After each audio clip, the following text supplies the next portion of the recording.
सबको नमस्कार। आज इतवार का दिन है, प्रभु का दिन है, और जैसे पौलुस एक जगह कहता है, प्रिक्या, प्रिस्का और एक्विला जो यीशु मसीह मेरे सहकर्मी हैं, नमस्कार कहता हूँ। और फिर आगे कहता है, और उस कलीसिया को भी नमस्कार जो उनके घर में है।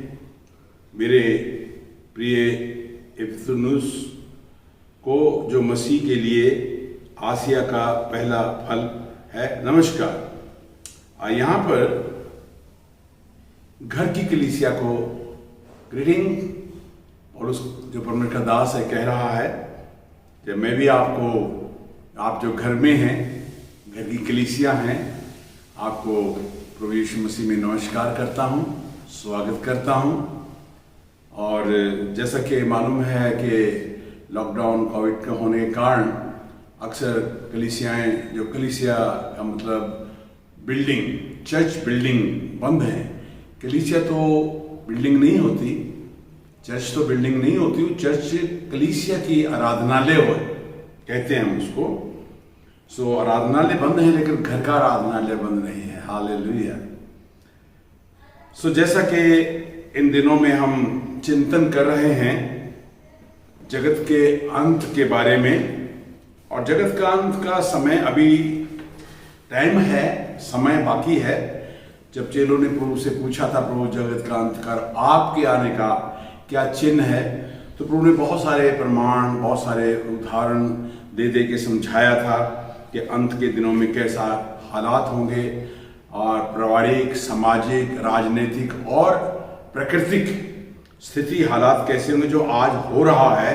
जैसा प्रभु यीशु मसीह ने मत्ती और 24 में, मरकुस, लूका 17 में, कई जगह ऐसे ऐसे पौलुस भी बहुत सारी बातों का वर्णन करता है। और वो कहता है कि जब प्रभु आएंगे, वो एक महिमा की आशा है। फिलिपियों में हम पढ़ते हैं, वो महिमा की आशा है, और वो बादलों पर आएंगे, और उस वक्त जो मसीह में उसकी प्रतीक्षा कर रहे हैं, जैसे वो उदाहरण दिया था 10 कुंवारियों के बारे में। सारी कुंवारी थी सभी, लेकिन उनमें 5 लापरवाह थी, सो रही थी, ऊँग रही थी, खुमार में थी, लेकिन 5 जाग रही थी, प्रतीक्षा में थी, और वो दुल्हा के साथ चली गई। और कलीसिया जो है, ये भी प्रतीक है, दुल्हन है, पत्नी है। इफिसियों में 5 में हम पढ़ते हैं।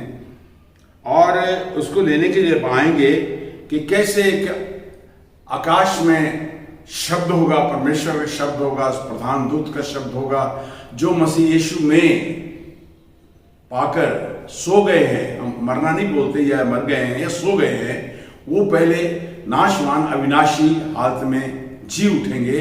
हम जो जीवित हैं, जिनके पास परमेश्वर का पुत्र यीशु मसीह है, जिनमें मसीह है, जिन्होंने नया जन्म पाया है, वे बचे रहेंगे। संसार, शरीर और शैतान की युक्तियां, हम किसी बात प्रभु ने चाहा तो देखेंगे कैसे कैसे शैतान जो किस किस रूप से आज हमारे सामने दुश्मन है। शरीर आत्मा के विरुद्ध में, और संसारिकता परमेश्वर के विरुद्ध में, और शैतान जो है और उसकी युक्तियां और उसकी सेना, उसकी दुष्ट आत्माएं जो विचरण कर रही हैं आकाश में, नाना प्रकार के युक्ति, उनके साथ मसीह यीशु का युद्ध है। यीशु ने उसका शैतान का सर कुचल दिया है, प्रकाशित वाक्य 12 को, और एक अपनी पूंछ से गिरा रहा है लोगों को, परमेश्वर के लोगों को गिराने की कोशिश करता है। लेकिन परमेश्वर का वचन हमें बताता है हम एक जयवंत जीवन जी रहे हैं। तो मैं एक उदाहरण आपके साथ दे रहा था। बाइबल में हम देखते हैं, प्रभु जी यीशु ने कहा बहुत सारी मौत को ना देखेंगे। प्रभु यीशु मसीह का एक भी शिष्य अपनी मौत नहीं मरा, सब प्रभु यीशु मसीह के लिए वचन के कारण, वचन की गवाही देते हुए बलिदान हुए। इसलिए, और अब जो है बहुत सारे नहीं मरेंगे, वो बदल जाएंगे। हम बदल जाएंगे, हवा में प्रभु से मिलेंगे। जब प्रधान दूत का शब्द होगा, नरसंगा फूंका जाएगा, वो धन्य आशा होगी। हमें बाइबल में कुछ उदाहरण मिलते हैं जिन्होंने मृत्यु को नहीं देखी। एक परमेश्वर का दास हनोक था, जिसने परमेश्वर को प्रसन्न किया, और परमेश्वर को प्रसन्न करने का मतलब है उसकी आज्ञाओं पे मानना। और उसकी आज्ञाएं बहुत सुंदर है, पवित्र है, मेल मिलाप की है, मोहब्बत की है, प्यार की है। जो उसकी आज्ञा, वो कहते हैं मेरे मुझ में बने रहो, मेरा वचन तुम में बना रहे, और वो सदैव आसमान में उठा लिया गया। दूसरा जो मैं आपके साथ अध्ययन कर रहा हूं वो है एक नबी, एलिया। एलिया तो हम इसका वृतांत पढ़ते हैं पहला राजा में 17 अध्याय में। वो परमेश्वर के सम्मुख उपस्थित रहता था, उसके पास सामर्थ्य थी, वो आग भी बरसा सकता था, पानी भी बरसा सकता था, और उसका जीवन चरित्र हमने पहले देखा है। वो बड़ा धीरजवंत था, परमेश्वर के आज्ञा में चलता था, अकाल के समय में परमेश्वर उसको तृप्त करता था, कई रीति से उसको किसी बात की कमी और घटी नहीं रही। तब परमेश्वर ने एक दिन उससे कहा, तू अपने स्थान पे एक भविष्यवक्ता होने के लिए, और उस समय के जो देश के इज़राइल था वहां के एक राजा की जगह एक नए राजा को नियुक्त करने के लिए, पहले जो नबी होते थे, परमेश्वर के भक्त थे, वो नियुक्त करते थे, अभिषेक करते थे राजाओं को या शिष्यों को। हम यहां देखा है कि उसने एक शिष्य को अभिषेक किया जिसका नाम था एलीशा। वो उनसे सीखता था। एक घड़ी ऐसी समय आई, दूसरा राजा में हम पढ़ते 2 अध्याय में, जब यहोवा एलिया को बवंडर के द्वारा स्वर्ग में उठा लेने को था, तब एलिया और एलीशा दोनों संग संग गिलगाल से चले। स्थान है, और बाइबल के जो नाम है, चाहे पेड़ हो, चाहे नदियां हो, शहर हो, नगर हो, हर एक का नाम होता है और वो सार्थक होता है। सार्थक का मतलब सार्थक, इसका मतलब मैं इसे समझाऊंगा। और एक आदमी आपके पास आता है, वो आंखों से अंधा है, और वो उसका नाम है नैन सुख, लेकिन उसके पास नैनों का सुख नहीं है। एक आदमी और आता है जिसका नाम है क्रोडीमल, और वो आपसे मिलने के लिए आता है, सर 10-20 रुपए तो दीजिए, घर में चाय पत्ती नहीं है। नाम क्रोडीमल है लेकिन कंगाल है। इसलिए बाइबल में जो नाम है वो सार्थक है। जैसे प्रभु यीशु जी का नाम है, यहोशुआ भी नाम है उनका, और उनका नाम यीशु है जिसका मतलब है उद्धार करने वाला। मसीह का मतलब है जो परमेश्वर की ओर से अभिषेक किया है लोगों के पापों के लिए, उनके अपना ही बलिदान देके उनको छुड़ौती कराए। क्योंकि प्राचीन काल में बलिदानों के द्वारा पापों की क्षमा होती थी, यह उद्धार की कथा थी। लेकिन अंत में ईश मानव प्रजापति यीशु मसीह परमेश्वर प्रधान, परमेश्वर का पुत्र, सर्वशक्तिमान परमेश्वर का पुत्र यीशु मसीही बनकर आया। मसीहा, लोग उसे मसीहा कहते हैं, और इजराइली इंतजार कर रहा था। तो इसलिए जब हम देखते हैं कि मैं ये बता रहा था, एलिया और एलीशा गिलगाल से चले, तो मैंने आपको बताया था गिलगाल का मतलब है ऐसी जगह जहां इस्राएलियों का एक कलंक खत्म हुआ। वो कलंकित थे, कुड़कुड़ाते थे, बुड़बुड़ाते थे, और बहुत परमेश्वर का विरुद्ध भी करते थे, जबकि परमेश्वर की आशीषें उसके पास थी। तो यहोशू मूसा के बाद उनको कनान देश यानी वाचा का देश, उत्तम देश में जब ले जाने लगा, रास्ते में उनको खतना किया। इसका प्रतीक है कि नए जीवन की चलना।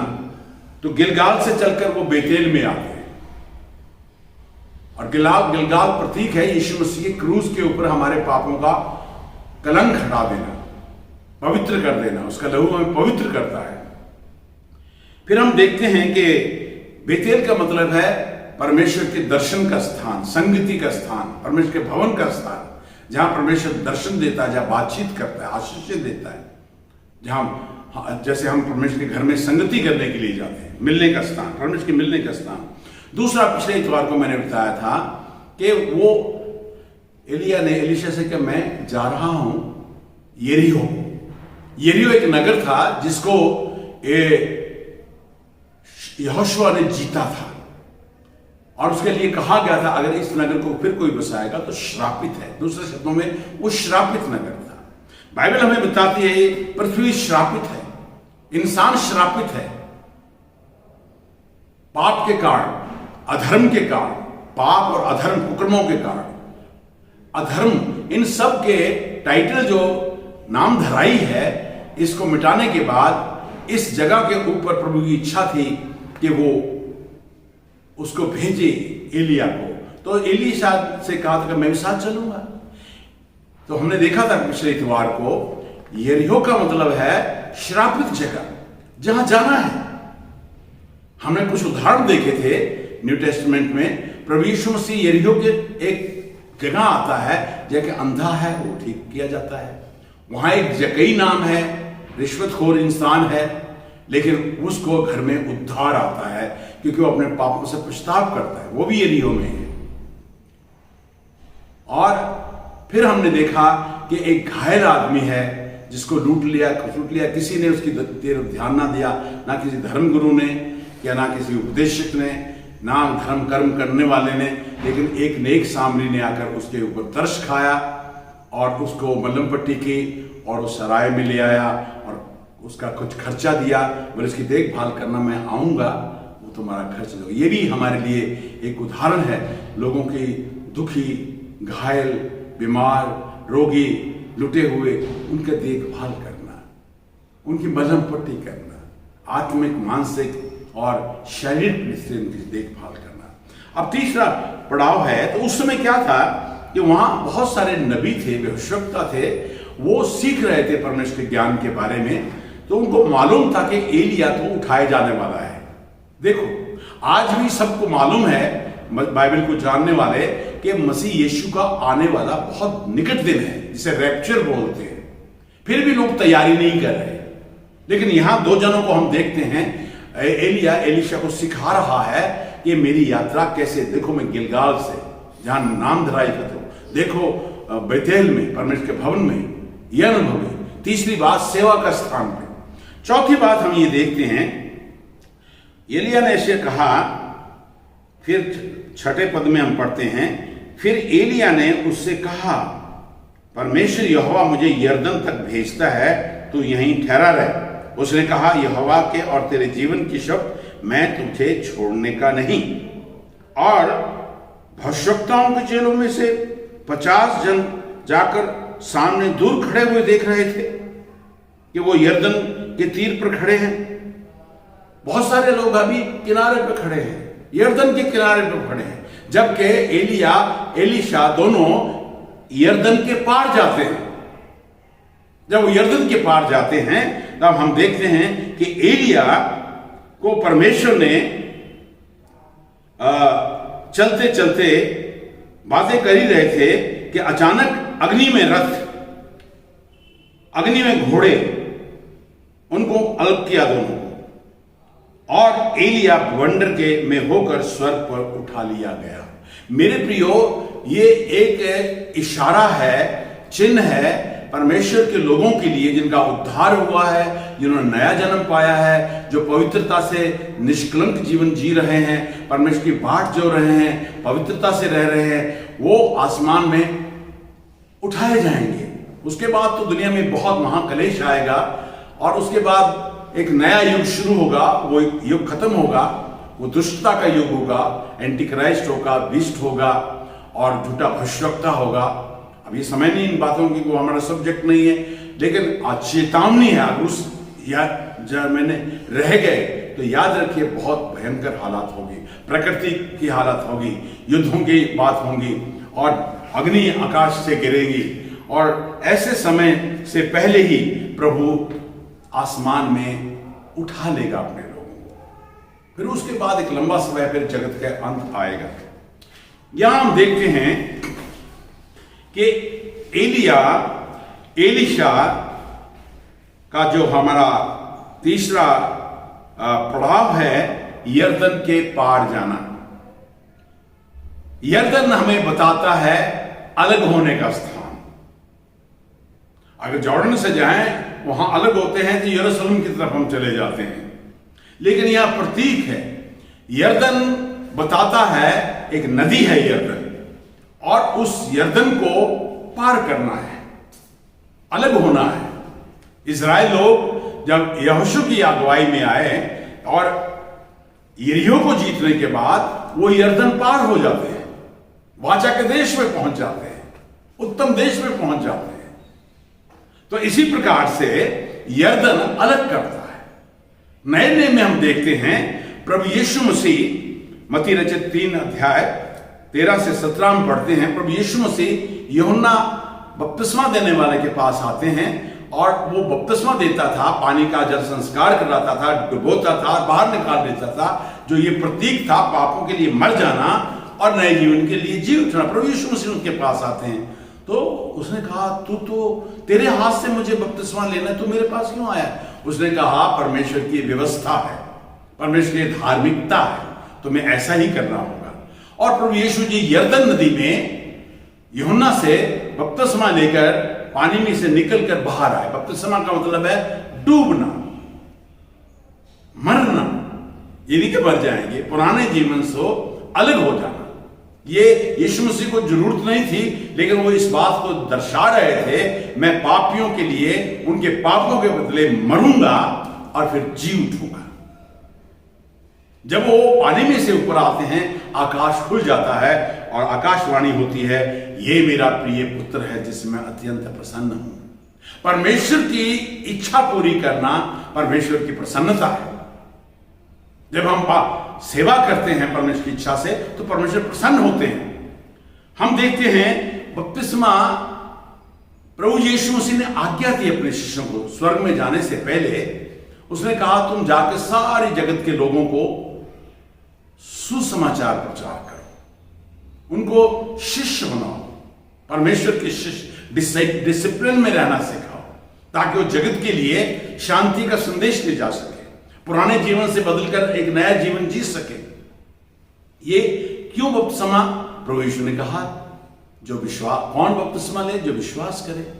विश्वास का मतलब मैं अपने पापों से पश्चाताप करता हूं, यीशु मसीह मुक्तिदाता है जिसने मेरे लिए मरा है, मेरे अपने लहू से मुझे शुद्ध करता है और वो जी उठा है, मैं उसको ग्रहण करता हूं। जो ये विश्वास करता है उसको ही बपतिस्मा लेना। ये रीति रिवाज नहीं है, कोई रिचुअल नहीं है। यहां देखते हैं ये बपतिस्मा लेना प्रभु यीशु मसीह की आज्ञा है। कौन ले? जो यीशु मसीह पे विश्वास करे, जिसको नए जन्म की अनुभूति हो जाए, एक नई सृष्टि हो। तीसरा मतलब है, उसका अर्थ क्या है? हम पढ़ते रोमियो और 6 अध्याय में, हम जिन्होंने बपतिस्मा लिया उसकी मौत का बपतिस्मा लिया, मतलब मैं मर गया। जैसे एक गेहूं का दाना, कोई भी बीज है, मिट्टी में जाके वो मर जाता है, फिर एक नया बीज बनकर निकल के आता है। जैसे एक पानी होता है और उस पानी का रंग नीला है, उसमें पीला रंग डालकर पहला निकाले तो वो हरा हो जाएगा, हरा भरा। तो इसलिए वचन बताता है कि हम जो बपतिस्मा लेते हैं तो ये प्रतीक है यीशु मसीह के साथ मर जाना। मैं मर चुका हूं, दफन हो चुका हूं। कई लोग ऐसे बपतिस्मा लेते हैं जिसका अर्थ नहीं समझते। एक भाई मेरे पास आता, भाई मुझे बपतिस्मा दो। मैं, तुमने पहले लिया? कहता हाँ। फिर क्या, क्यों लिया? बस ऐसे ही नहीं लिया। हम पापों में तो अभी जी रहे हैं। जब तक कोई पाप के लिए मर नहीं जाता तो उसका बपतिस्मा लेना कोई अर्थ नहीं बनता। एक मरे इंसान को ही दफन किया जाता है। पौलुस कहता है, मैं मर गया, मसीह मुझ में जीवित है। मैं नहीं, नॉट आई बट क्राइस्ट, यीशु मुक्तिदाता। यह है आत्मिक बपतिस्मा। इसलिए हम देखते हैं रोमियो में इसका वर्णन किया गया है, बपतिस्मा का अर्थ क्या है। और वहां लिखा है कि हम जिन्होंने, क्या नहीं जानते कि जिन्होंने मसीह यीशु का बपतिस्मा लिया तो उसकी मृत्यु का बपतिस्मा लिया। उस मृत्यु के बपतिस्मा पाने से हम उसके साथ गाड़े गए, ताकि मसीह पिता की महिमा के द्वारा मरे हुओं में से जिलाया गया, वैसे ही हम भी नए जीवन की सी चाल चलें। नया जीवन, ईश्वरीय स्वभाव के सहभागी होना, पवित्रता, विश्वास ईश्वर पे। हम पहला दूसरा पत्रस में पढ़ते हैं, करुणामयी स्वभाव, दयामयी स्वभाव, प्रेम भरा स्वभाव, धीरज का स्वभाव। इसलिए फिर आगे बताता है, इसलिए कहता है कि ऐसे ही तुम भी अपने पाप के लिए तो मरा, और परंतु परमेश्वर के लिए मसीह यीशु में जीवित समझो। तो यरदन जो है अलगाव करता है, और वो यरदन के पास आते हैं। यरदन के पास जाने का मतलब है उसमें से पार निकलना है, पुराने जीवन को छोड़कर नए जीवन में चलना है। पुराने जीवन है क्रोध है, विरोध है, लड़ाई है, नशेबाजी है, चोरी है, उचक्का है, और झूठ बोलना है, विचार है, और ना कई ऐसी बात है, पुरुषगामी है, और ये क्रोध की बातें। नाश अविनाशी परमेश्वर को छोड़कर नाशवान चीजों की उपासना, चौपाइयों की, मनुष्यों को ईश्वर बना दिया है। व्यभिचारी हो गए, पुरुषगामी हो गए हैं, उन पे परमेश्वर क्रोध है, और परमेश्वर चाहता है इस पुराने जीवन से मरना है। इसलिए पुराना जीवन दफन और नए जीवन के आरंभ होना। मेरे प्रियो, परमेश्वर चाहता है कि हम इस अनुभव में आए। यदि आपके पाप क्षमा हो गए हैं, कलंक मिट गया है, और यीशु मसीह क्रूस के द्वारा तुम्हारा अनुभव परमेश्वर की संगति में हो। आज हम आराधनालय में नहीं जाते हैं, लेकिन घर की कलीसिया है जहां 2 या 3 है, मैं उनके साथ उपस्थित होता हूं। आराधना कीजिए, स्तुति कीजिए, धन्यवाद दीजिए, समर्पण कीजिए, परमेश्वर का वचन सुनिए। मैं भेजता हूं आपको ये वचन, चिंतन कीजिए, मनन कीजिए, मंथन कीजिए, अपने जीवन में लागू कीजिए। मैं कहां पे हूं? क्या अभी गिलगाल से परे पड़े हैं, या अभी तक यरदन के पार, उस पार पड़े हैं, पार नहीं आए हैं? हम देखते हैं जो पार आ जाते हैं तब एलिया आसमान में उठाया जाता है, एलीशा रह जाता है। ये अगला सब्जेक्ट है हमारा, क्योंकि उसको वरदान मांगने के लिए कहा था। काश के वो कह देता मुझे भी अपने साथ ले चल, कहता मुझे आपसे दुगनी सामर्थ्य मिल जाए, उसको दिया, और उसने किसी शिष्य को तैयार नहीं किया। आप भी शिष्य तैयार कीजिए। शिष्य का मतलब है प्रभु यीशु मसीह को ईसाई बनाने के लिए ना है। मसीही जीवन है, धार्मिकता है, पवित्रता है। अपने देश से प्रेम कीजिए, कानून से प्रेम कीजिए, अपने बच्चों से प्रेम कीजिए, अपने परिवार से प्रेम कीजिए, अपने पड़ोसी से प्रेम कीजिए, क्योंकि आप एक नई सृष्टि हैं। पुराना जीवन मर गया है, मसीह में जीवित हैं। आप में मसीह हैं। कह सकते हैं मैं नहीं, मसीह मुझ में जीवित है। प्रभु आपको आशीष दे, हम यरदन के अनुभव से निकलें। अगर आपका आत्मिक बपतिस्मा हो गया है, ये उत्तम बात है। वो डाकू ने कहा हे प्रभु अपने राज्य में याद कर लेना, आज ही तो मेरे साथ स्वर्गलोक में चला गया। जब पृथ्वी पर हैं तो परमेश्वर की ये प्रतीक है, गवाही है, मैं मर चुका हूं एक नई सृष्टि में, जो मसीह में है नई सृष्टि है। आने वाले दिन, आने वाले महीने आपको आशीषमय हो, मंगलमय हो। आइए प्रार्थना करें। पिता परमेश्वर, हम आपका धन्यवाद करते हैं आज के आपके जी उठने दिवस में, पुनरुत्थान दिवस में। प्रभु यीशु मसीह मरा और जी उठा, आसमाने में चला गया, फिर आएगा हमें लेने के लिए। प्रभु हमें भी इस अनुभव में से आप निकाल कर ले चलें, और प्रभु जी हम भी एक नए जीवन किसी चाल चलें, पुरानी बातें छोड़कर नई गीत गाना, आराधना करना, स्तुति करना, जैसे हमारे पाप क्षमा किए हम भी एक दूसरे के पाप क्षमा करें। प्रभु हम आपका धन्यवाद करते हैं। अपने लोगों पे दया करें, तन मन धन से आपकी सेवा करें, आपके सेवकों की जरूरतों को पूरा करें। हमारी गवर्नमेंट के लिए प्रार्थना करते हैं, राष्ट्रपति, प्रधानमंत्री और तीनों सेनाएं हैं और सब अधिकारी हैं। प्रभु जी सबको आप सुरक्षित रखें, सबुद्धि दें, समझ दें, ज्ञान दें, देश का संचालन कर सके, ताकि हम पवित्रता और धार्मिकता से जीवन जी सके। हम पढ़ते हैं बाइबल में अधिकारियों के लिए, राजाओं के लिए, हाकिमों के लिए प्रार्थना करें। हम प्रार्थना करते हैं प्रभु सबका कल्याण हो, भला हो, देश का कल्याण हो, सारे संसार में तेरा राज स्थापित हो, शांति का राज, ईश्वर का राज। जैसे हम प्रार्थना करते हैं, ऐ हमारे पिता तू जो स्वर्ग में है, तेरा नाम पवित्र माना जाए, तेरा राज जाए हमारे जीवनों में, हमारे घरों में, हमारे देश में। तेरा राज हो, शांति का राज हो, प्रेम का राज हो, पवित्रता का राज हो।